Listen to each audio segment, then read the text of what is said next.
क्या करीब 3 लाख शिक्षक सच में सरकार के अपने नहीं हैं? क्या 20 साल नौकरी करने के बाद भी उनकी सेवा को शून्य माना जा सकता है? और आखिर ऐसा क्या हुआ कि मामला सीधे हाईकोर्ट तक पहुंच गया? मध्य प्रदेश में इस वक्त शिक्षकों की पेंशन को लेकर एक ऐसा विवाद खड़ा हो गया है जिसने लाखों शिक्षकों की चिंता बढ़ा दी है, क्योंकि स्कूल शिक्षा विभाग ने हाईकोर्ट में दिए गए एक एफिडेविट में ऐसी बात कह दी है जिसने पूरे प्रदेश में हलचल मचा दी है। दरअसल विभाग का कहना है कि ये शिक्षक उनके कर्मचारी नहीं थे। जी हां, जिन शिक्षकों ने सालों तक सरकारी स्कूलों में पढ़ाया, उन्हें विभाग अब पंचायत और निकायों का कर्मचारी बता रहा है। अब सवाल है कि आखिर ये शिक्षक कौन हैं? तो आपको बता दें कि ये वही शिक्षाकर्मी, संविदा शिक्षक और अध्यापक हैं जिनकी भर्ती 1997, 1998, 2001 और 2005 में हुई थी। इनकी संख्या करीब 3 लाख बताई जा रही है। मामला शिक्षकों की पेंशन से जुड़ा हुआ है और इसी को लेकर हाईकोर्ट में बड़ा कानूनी पेंच फंस गया है। वजह बनी है लोक शिक्षण संचालनालय यानी डीपीआई और ओआईसी नाम की शैक्षणिक संस्था की तरफ से कोर्ट में पेश किया गया एफिडेविट। इस एफिडेविट में कहा गया है कि 2018 से पहले भर्ती हुए शिक्षाकर्मी, संविदा शिक्षक और अध्यापक सरकारी कर्मचारी नहीं थे, बल्कि पंचायतों और नगरीय निकायों के कर्मचारी थे।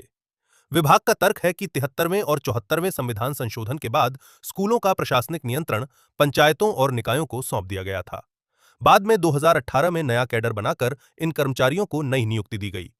सरकार का कहना है कि चूंकि 2011 से पहले निकायों में पेंशन योजना लागू नहीं थी, इसलिए ये शिक्षक सिविल सेवा पेंशन नियमों के पात्र नहीं हैं।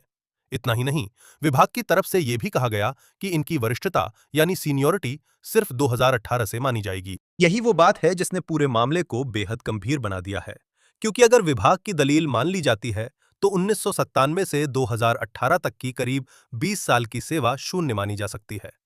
मामले को विस्तार से समझने के लिए शिक्षकों की तरफ से पैरवी कर रहे एडवोकेट राजेश मिश्रा से बात की गई। उनका कहना है कि विभाग का हलफनामा खुद अपने आप में विरोधाभासी है। उनके मुताबिक भले ही भर्ती प्रक्रिया पंचायतों और निकायों के जरिए हुई हो, लेकिन शिक्षकों का वेतन हमेशा स्कूल शिक्षा विभाग के बजट से दिया गया। शिक्षकों ने कोर्ट को यह भी बताया कि मंदसौर समेत कई निकायों ने लिखित में साफ कहा है कि शिक्षक उनके नियंत्रण में नहीं आते। इतना ही नहीं, हिमाचल प्रदेश के विद्या उपासक मामले का उदाहरण देते हुए ये मांग भी की गई है कि शिक्षकों की पूरी सेवा अवधि को पेंशन और सीनियरिटी में जोड़ा जाए।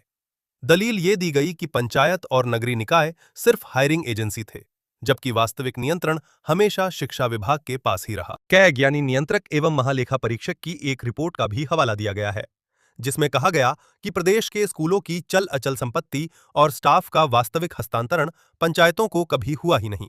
यहां तक कि अध्यापकों की ट्रांसफर पॉलिसी से लेकर ट्रेनिंग प्रोग्राम तक सब कुछ मंत्रालय स्तर से तय होता रहा।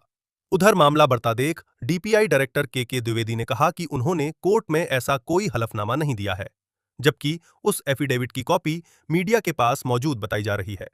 दूसरी तरफ पंचायत और नगरीय निकायों के अफसरों का कहना है कि उन्होंने सिर्फ भर्ती प्रक्रिया पूरी करवाई थी, बाकी जिम्मेदारी उनकी नहीं है।